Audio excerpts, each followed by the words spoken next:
अस्सलाम वालेकुम नाजरीन, मैं हूं समी इब्राहिम और आप देख रहे हैं हमारा यूट्यूब चैनल। आज 16 अगस्त है, सोमवार सन 2021। वही स्टोरी है जो पिछले कई वीलॉग्स में जिसका हम डिस्कस कर रहे हैं कि तालिबान का अफ़गानिस्तान पर कब्ज़ा और उसके बाद फिर मुख्तलिफ़ बातें। आज मैं आपको अपने इस वीलॉग में बताऊंगा कि तालिबान को बदनाम करने की साजिशें किस तरह की गई हैं और उन्होंने किस तरह अपने आप को इस सारी साजिश से बचाया, नंबर वन।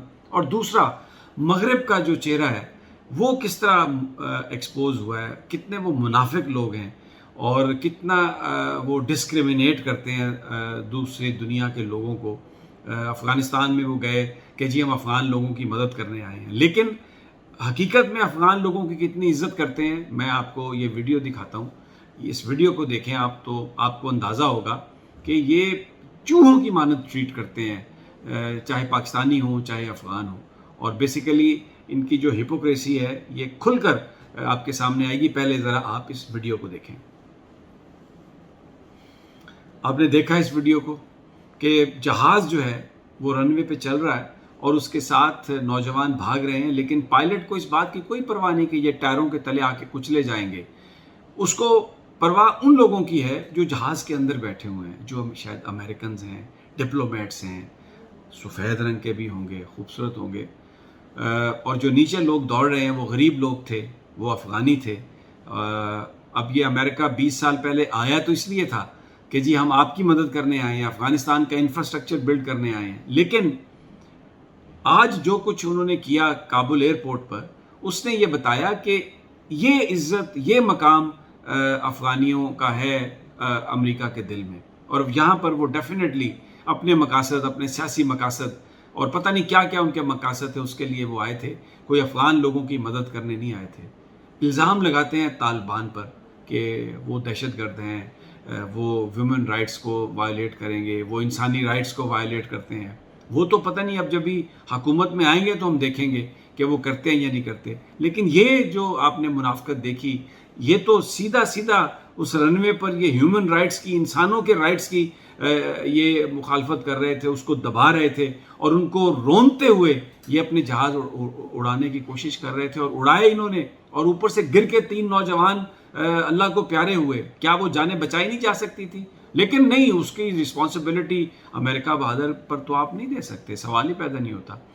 अभी आपने एयरपोर्ट बंद कर दिया कि जी आप इलाका सारा खाली कराएंगे फिर उसके बाद चलाएंगे। तो क्या उस वक्त नहीं आप बंद कर सकते थे? अगर कोई थोड़ा इंसानी ज़िंदगी का, गरीब लोगों का, अफ़गानियों का कोई अदब, कोई इज़्ज़त और एहतराम आपके दिल में होता। तो ये मैं बताना चाह रहा था कि मुनाफ़कत उनकी आज सामने नज़र आई और शायद यही वजह है कि अल्लाह ने उनके तकब्बर, घुमंड और गरूर को खाक में मिलाया। और वो पश्तून जिनके पास, वो तालिबान जिनके पास सिवाय के राइफ़ल के कुछ भी नहीं था और जो पहाड़ों में छुपे रहे 20 साल तक, वो मुकाबला करते रहे और फिर 20 साल के बाद अल्लाह ने उन्हें फ़तह दी। अच्छा, अब इसका एक और दूसरा पहलू भी मैं आपको बता देता हूँ।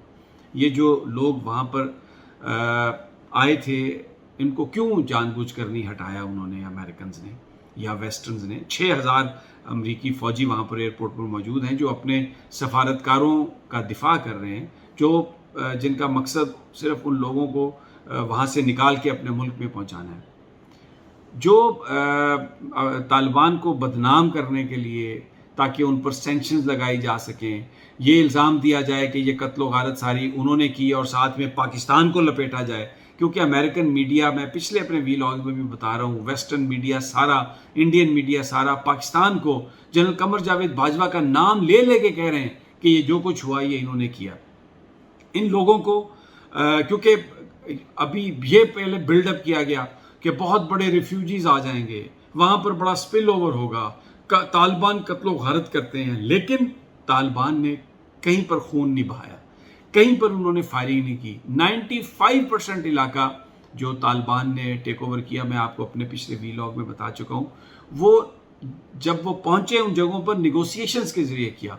वो जो कबाइल थे सारे, क्योंकि अफ़गानिस्तान एक कबाइली इलाका है, वो जो सारे ट्राइब्स थे, वो जो सारे ग्रुप्स थे, उनके साथ बातचीत करके वो इलाका उन्होंने किया। और फिर उसके बाद वो काबुल में आ गए गेट्स पर। अंदर वो नहीं आए उस वक्त तक جس وقت تک پولیس نے اپنی چوکیاں ابینڈن نہیں کی اور وہاں پر شہر میں ایک لا اینڈ آرڈر کی سچویشن بن گئی، تو طالبان یہ نہیں چاہتے تھے کہ اس قتل و غارت کا یا بدامنی کا الزام ان پر لگے، تو انہوں نے کچھ اپنے جنگجو بھیجے تاکہ شہر کے اندر جو لا اینڈ آرڈر ہے اس کو آپ مینٹین کریں۔ تو اب کیونکہ افغانستان کے شہروں کی گلیوں میں، افغانستان میں کہیں کوئی آپ کو باڈیز نظر نہیں آئیں، کہیں پر کوئی فائرنگ نہیں کی طالبان نے، کسی کو قتل نہیں کیا، تو پھر اب آپ ٹی وی پہ کیسے دکھائیں کہ طالبان ایک بڑے دہشت گرد ہیں اور طالبان تباہ کرنے والے لوگ ہیں؟ تو وہ تو امیجز نہیں ملے۔ تو کیا ہوا کہ ان لوگوں کو اس امریکی فوج نے جو کہتی ہے ہم نے داعش کو اڑا دیا، ہم نے آئسس کو اڑا دیا، پوری دنیا کو کنٹرول کر رہے ہیں، 6000 فوجی وہاں پر ان کے موجود ہیں، انہوں نے ان نوجوانوں کو آگے آنے دیا اور پھر یہ امیجز بنا کے، ویڈیوز بنا کے انہوں نے پوری میڈیا پہ یہ لانچ کی اور یہ بتا رہے ہیں کہ دیکھیں کتنا بڑا وہاں پر ایک ڈیزاسٹر ہو گیا ہے، کتنا بڑا وہاں پر پینک ہے، کتنا بڑا کیوس ہے، یہ لوگ ایئرپورٹ پر آ گئے ہیں اور یہ جہازوں پر چمٹے ہوئے ہیں۔ ان انسانوں کو، ان نوجوانوں کو پھر اپنے سیاسی مقاصد کے لیے استعمال کیا، پھر وہ امیجز، ویڈیوز بنا کے پوری دنیا کو یہ بتانے کی کوشش کی کہ طالبان جو ہیں وہ دہشت گرد ہیں۔ طالبان دہشت گرد نہیں ہیں، دہشت گرد وہ ہیں جو انسانی جان کو اپنے سیاسی مقاصد کے لیے استعمال کرتے ہیں۔ کیا وہ جو پائلٹ جو اس وقت جہاز اڑا رہا تھا، وہ اس کو نظر نہیں آ رہا تھا کہ نیچے یہ انسان ہے؟ دہشت گرد وہ ہے یا دہشت گرد طالبان ہیں؟ کون ہے دہشت گرد؟ یہ فیصلہ آپ خود کریں، میں نہیں کرتا فیصلہ اس بات کا، لیکن آپ کو یہ بتا رہا ہوں کہ جو طالبان نے جو حکومت حاصل کی ہے، ابھی سیکورٹی کونسل میں چائنا ڈٹ گیا ہے، میں نے اپنے آپ کو پچھلے ویلاگ میں بتایا، اور انڈیا سے کہا ہے طالبان نے کہ آپ ہمیں تسلیم کر لیں، اگر آپ تسلیم نہیں کریں گے تو یہ آپ کے حق میں نقصان دہ ہوگا، ہمیں اس سے کوئی فرق نہیں پڑے گا۔ پاکستان کو بھی چاہیے کہ وہ طالبان کے ساتھ غیر ضروری فاصلے اختیار نہ کرے۔ یہ جو آج جو آپ پریس ریلیز جاری کر رہے ہیں نا کہ جی فورن سوائل کو استعمال نہ کریں، کون سی فورن سوائل انہوں نے استعمال کی ہے؟ ان کی زمین پر بیرونی قوتوں نے قبضہ کیا اور ہم اس میں، ہماری حکومت اس میں فیسیلیٹیٹر رہی۔ ان پر آپ بامبنگ B-52 کی آج سے 5 دن پہلے ہو رہی تھی، ہماری ایئر سپیس یوز ہو رہی تھی، اور ہم ان سے کہہ رہے ہیں کہ آپ اپنی زمین کو فورن سوائل کے لیے استعمال نہ ہونے دیں۔ انہوں نے کہاں فورن طاقتوں کو اپنی سوائل استعمال کرنے کی اجازت دی ہے؟ پاکستان کے ویسٹرن بارڈرز ہمیشہ سے محفوظ رہے ہیں فوج کے بغیر، کیونکہ جو افغان تھے وہ ہمیشہ پاکستان کے پروٹیکٹر اور پاکستان کے ساتھی رہے ہیں۔ اور پھر ابھی یہ جو 9/11 کے بعد جو کچھ ہوا، جس میں ہم نے ان کو، امریکہ کو اور نیٹو کو ہم نے فیسیلیٹیٹ کیا، تو ہمارے ان سے تعلقات جو ہیں وہ متاثر ہوئے۔ اب بھی وقت ہے، وہ ہمارے مسلمان بھائی ہیں، تو آپ، اور بالکل ابھی بہت حد تک پاکستان کے تعلقات ٹھیک ہیں، لیکن ہمارے ہاں صفوں میں موجود ہیں بہت سارے وہ لوگ جو امریکہ کی بولی بولنا چاہتے ہیں، جو آج بھی چائنا کی جگہ امریکہ کو ترجیح دیتے ہیں۔